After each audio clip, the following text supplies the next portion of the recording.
सुकलेल्या शेणाच्या पावडरमध्ये सुकलेल्या फुलांची पावडर आणि चंदन पावडर मिक्स करून एक प्रीमिक्स तयार केलेला आहे. त्या प्रीमिक्सद्वारे या गणेश मूर्ती तयार करण्यात आलेल्या आहे. पाहता क्षणी या शेणाच्या गणेश मूर्ती आहेत असे वाटत नाहीत, परंतु या पर्यावरणपूरक गणेश मूर्ती आहेत,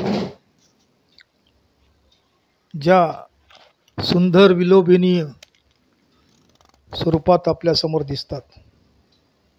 छोटी गणेश मूर्ती, मोठी गणेश मूर्ती अशा विविध स्वरूपात या गणेश मूर्ती तयार करता येतात. ही जी मोठी गणेश मूर्ती आहे ती द्वारपाल गणेश मूर्ती आहे. ती जुळी गणेश मूर्ती आहे. तिच्या मागे सुद्धा गणेश आहे आणि पुढे सुद्धा गणेश आहे.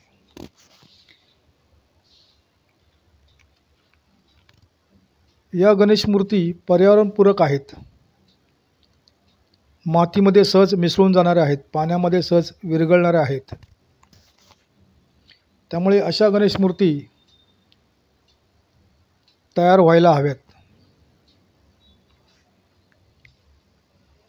खूपच सुंदर असं रेखीव रंगकाम सुद्धा या गणेश मूर्तींना देण्यात आलेलं आहे.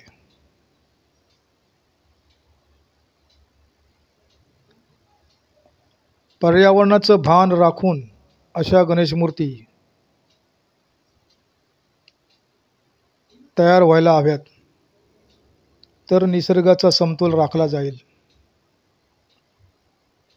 निसर्ग वाचला जाईल, प्रदूषण वाढणार नाही.